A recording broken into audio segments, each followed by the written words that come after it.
vers un patriotisme nouveau. La société d'aujourd'hui est foncièrement différente de celle de 1792. L'humanité évolue inéluctablement.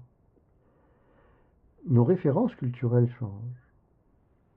Le niveau d'éducation générale n'a jamais été aussi haut.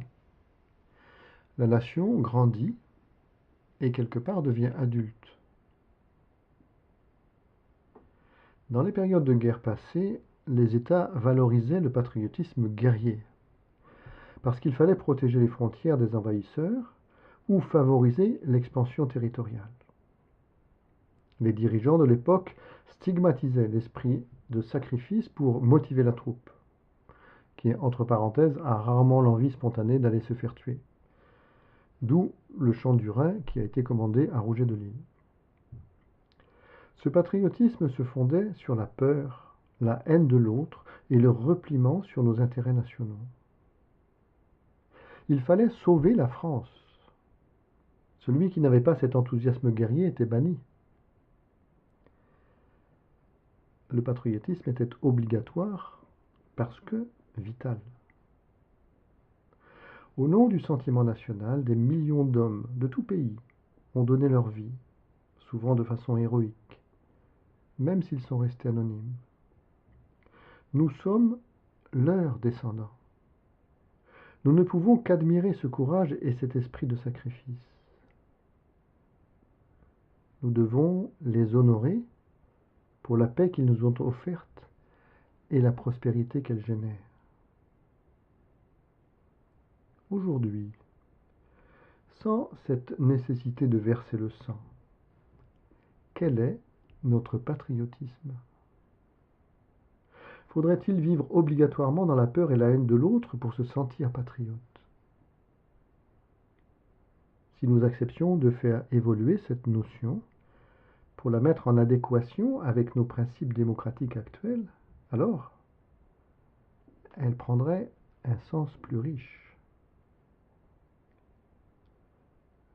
La Marseillaise aura toujours la force d'avoir porté le symbole de la Révolution, pour ce qu'elle a engendré de positif. 3 mots qui ne reflètent pas la Révolution, mais en sont le fruit. Liberté, égalité, fraternité.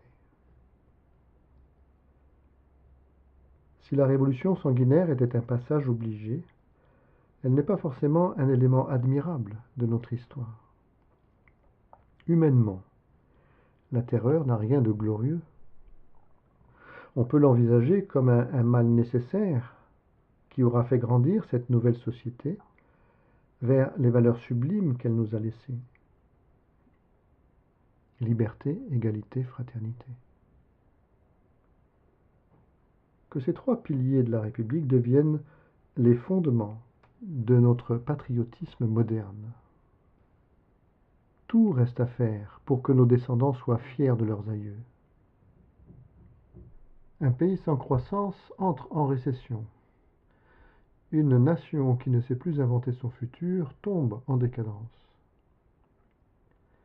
En 1789, les Français ont été les premiers en Europe à savoir imaginer une autre forme d'État, une autre gouvernance. Alors admirons-les. Les sans-culottes ont fait preuve de courage. Ils ont su remettre en cause des principes, même réputés être de droit divin. Cela demande de la pugnacité, de la créativité, de l'enthousiasme. Rester dans les valeurs du passé, toutes exceptionnelles qu'elles soient, c'est nier l'esprit de la Révolution. Quel paradoxe! Comment souhaiter conserver la Marseillaise dans sa forme originelle, au nom de la Révolution, alors que le principe même de cette révolution était d'innover? Nous sommes les descendants de ces révolutionnaires. Pourquoi accepterions-nous cet esprit passéiste? Il nous appartient d'écrire les pages de l'histoire de demain. Nos troupes, sur le théâtre d'opérations extérieures, seraient fiers de chanter un hymne national qui leur correspond. fiers de transmettre à l'étranger des paroles de paix et de fraternité, puisqu'aujourd'hui, leurs missions sont essentiellement tournées vers l'humanitaire et le soutien aux peuples en recherche de démocratie et de paix. Comme en 1789, soyons des modèles pour le monde.